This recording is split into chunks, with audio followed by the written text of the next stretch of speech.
റിമാൻഡിൽ കഴിയുന്ന രാഹുൽ ഈശ്വർ ജയിലിൽ നിരാഹാര സമരത്തിൽ ഹൈക്കോടതിയെ സമീപിക്കാൻ തീരുമാനിച്ചിട്ടില്ല. ചർച്ചകൾ നടക്കുന്നതേയുള്ളൂ എന്ന് ഭാര്യ ദീപ പറഞ്ഞു. അതേസമയം ഇരയ്ക്കെതിരായ സൈബർ ആക്രമണത്തിൽ 20 പേർക്കെതിരെ കേസെടുത്തു. ഇന്നലെ നമ്മൾ അങ്ങോട്ടേക്ക് കൊണ്ടുപോയ സമയത്ത് നമ്മൾ ജ്യൂസും ഭക്ഷണവും അവിടെ എൻ്റെ ഭക്ഷണമെങ്കിലും നമ്മൾ മേടിച്ച് കൊടുത്തിട്ടുണ്ടായിരുന്നു. അപ്പോൾ അത് കഴിച്ചില്ല, അത് വാങ്ങിയില്ല, മാറി എന്ന് പറഞ്ഞു. അപ്പം എന്തായാലും എനിക്ക് തോന്നുന്നു അത് നിരാഹാര സമരം എന്ന് പറഞ്ഞത് അങ്ങനെ തന്നെ മുമ്പോട്ട് പോകാൻ വേണ്ടി തന്നെയാണ്. പണ്ട് ശബരിമലയുടെ വിഷയം വന്നപ്പോൾ അദ്ദേഹം ഇത് തന്നെയായിരുന്നു ചെയ്തത്. അപ്പോൾ എനിക്ക് തോന്നുന്നു അങ്ങനെ തന്നെ മുമ്പോട്ട് പോകാനായിരിക്കും. അത് നമ്മൾ ആലോചിച്ചുകൊണ്ടിരിക്കണേ ഉള്ളൂ. ഇനി അടുത്ത് എന്തായിരിക്കും ഏറ്റവും ബെസ്റ്റ് മൂവ് എന്നുള്ളത് നമ്മുടെ അഡ്വക്കേറ്റ് ഇങ്ങനെ ആലോചിച്ചുകൊണ്ടിരിക്കുകയാണ്. അത് തീരുമാനമായിട്ടില്ല. നമ്മൾ ഏതാ അറിയില്ല, അത് നമ്മളിങ്ങനെ ആലോചിക്കാൻ തീരുമാനമായി.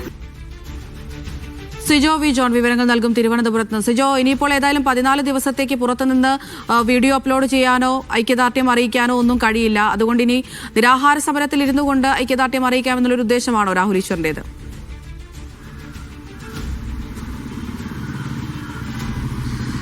എന്തായാലും അതും കൂടെ ആയിരിക്കും ഉദ്ദേശം ഉണ്ടാവും നമ്മൾ കരുതുന്നു.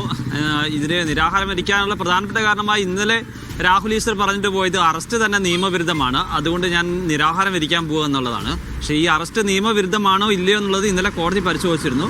ഈ രാഹുൽ ഈശ്വറിൻ്റെ വാദങ്ങൾ പൂർണ്ണമായും തള്ളിക്കൊണ്ടാണ് രാഹുലിനെ റിമാൻഡ് ചെയ്യുന്ന നടപടികളിലേക്ക് കോടതി പോവുകയും ചെയ്തത്. അതുകൊണ്ട് ഈ പറയുന്ന കാര്യത്തിൽ എത്രത്തോളം സാമാന്യയുക്തിക്ക് നിരക്കുന്നതാണ് എന്നുള്ളത് സംബന്ധിച്ച് നമ്മൾ പരിശോധിക്കപ്പെടേണ്ടതാണ്. അതിലൊരു ലോജിക്കില്ല എന്നുള്ളത് തന്നെ ഈ ഘട്ടത്തിൽ പറയേണ്ടി വരും. ഇനി വരുന്ന ഘട്ടത്തിൽ ഏതെങ്കിലും തെളിവുകൾ വരുവാണെന്നുണ്ടെങ്കിൽ നമുക്ക് അങ്ങനെ ചിന്തിക്കേണ്ടി വരും. എന്തായാലും രാഹുൽ മാങ്കൂട്ടത്തിന് പൂർണ്ണ പിന്തുണ നൽകിയാണ് ഈ ജയിലിൽ കടന്നുകൊണ്ട് തന്നെ രാഹുൽ ഈശ്വർ ഈ നിരാഹാര സമരം തുടരുകയാണ്. ഇന്നലെ ഭാര്യ ദീപ ഭക്ഷണം കൊണ്ട് കൊടുത്തിരുന്നു, പക്ഷേ ഭക്ഷണം കഴിച്ചില്ല, വെള്ളം മാത്രമാണ് കുടിച്ചിട്ടുള്ളൂ. ഇന്ന് രാവിലെയും ജയിലധികൃതരുമായി നമ്മൾ സംസാരിക്കുമ്പോൾ ഭക്ഷണം കഴിക്കാൻ തയ്യാറായിട്ടില്ല എന്നുള്ളതാണ് ഉള്ളത്. ഇനി എത്ര ദിവസം ഇങ്ങനെ ഭക്ഷണം കഴിക്കാതിരിക്കുമെന്ന് അറിയില്ല. കാരണം ജയിലിൽ കഴിയുന്നോടം വരെ അങ്ങനെ തുടരാനാണെന്നുണ്ടെങ്കിൽ ഇനി ജാമ്യാപേക്ഷ മുന്നോട്ട് പോവുകയും ചെയ്യണമല്ലോ. അക്കാര്യത്തിലൊന്നും ഫൈനൽ തീരുമാനം ഇതുവരെയും വരികയും ചെയ്തിട്ടില്ല. നമ്മൾ രാവിലെ അഭിഭാഷകരുമായും അതോടൊപ്പം തന്നെ ദീപയുമായി സംസാരിച്ചിരുന്നു. അപ്പോൾ പറയുന്നത് ഹൈക്കോടതിയെ സമീപിക്കണോ അതോ ജില്ലാ കോടതിയെ സമീപിക്കണമെന്ന് സംബന്ധിച്ച് അഭിഭാഷകരുമായി ചർച്ച ചെയ്യുകയാണെന്നുള്ളതാണ് ദീപ പറഞ്ഞത്. ഇന്ന് വൈകാതെ തന്നെ അക്കാര്യത്തിൽ ഒരുപക്ഷെ തീരുമാനം ഉണ്ടായേക്കാം. അങ്ങനെയാണെന്നുണ്ടെങ്കിൽ ഒരുപക്ഷെ ഹൈക്കോടതിയെ സമീപിക്കാനുള്ള ഹൈക്കോടതി പോവുകയാണെങ്കിൽ നേരിട്ട് ഹൈക്കോടതി പോവുക, അല്ലെങ്കിൽ ജില്ലാ കോടതിയിൽ തന്നെ നീങ്ങുകയും ചെയ്യും എന്നുള്ളതാണ് പ്രതീക്ഷിക്കപ്പെടുകയും ചെയ്യുന്നത്. എന്തായാലും യാതൊരു വിട്ടുവീഴ്ചയുമില്ല, നിരാഹാരം തുടരാനുള്ള തീരുമാനത്തിൽ തന്നെയാണ് രാഹുൽ ഈശ്വർ ഇപ്പോഴും ഉള്ളത്.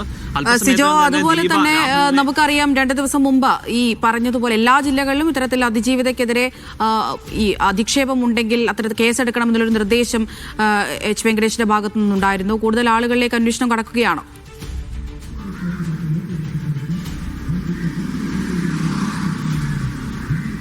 കൂടുതൽ ആളുകളിലേക്ക് അന്വേഷണം കിടക്കുന്നു, കൂടുതൽ കേസുകൾ വരുന്നു, കൂടുതൽ അറസ്റ്റ് വൈകാതെ തന്നെ പ്രതീക്ഷിക്കുകയും ചെയ്യാം. കാരണം ആദ്യം തിരുവനന്തപുരത്താണ് ഒരു കേസ് രജിസ്റ്റർ ചെയ്യുന്നത്. ആ കേസിലാണ് രാഹുൽ ഈശ്വർ അതോടൊപ്പം തന്നെ സന്ദീപ് വാര്യർ ഉൾപ്പെടെയുള്ളവർ പ്രതി ചേർക്കപ്പെട്ടിരുന്നത്. അതിന് പിന്നാലെ സംസ്ഥാനത്ത് ഈ 2 ദിവസത്തിനുള്ളിൽ 20 കേസുകൾ രജിസ്റ്റർ ചെയ്തിട്ടുണ്ട്.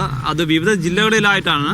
അത് ആരൊക്കെയാണ് പ്രമുഖരായിട്ടുള്ള ആളുകൾ ആരെങ്കിലും ഒക്കെ ഉണ്ടെന്ന് നമ്മൾ പരിശോധിച്ച് വരികയാണ്. അതിൻ്റെ കൂടുതൽ വിശദാംശങ്ങൾ നമുക്ക് വരുന്നതേ ഉള്ളൂ. എന്തായാലും അത് വൈകാതെ തന്നെ നമുക്ക് അറിയുകയും ചെയ്യാം.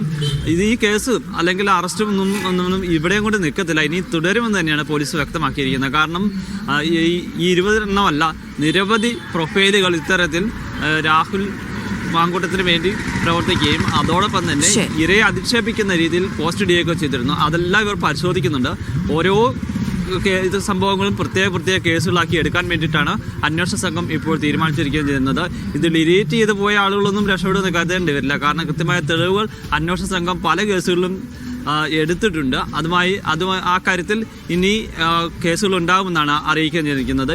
ഇനിയും ആരെങ്കിലും അത്തരത്തിൽ ഇരയെ അധിക്ഷേപിക്കുന്ന തരത്തിൽ പോസ്റ്റ് ഇട്ടാൽ അവർക്കെതിരെയും കേസ് ഉണ്ടാകുമെന്നുള്ള കാര്യം അന്വേഷണ സംഘം പോലീസ് ആവർത്തിച്ച് പറയുകയും ചെയ്യുന്നുണ്ട്.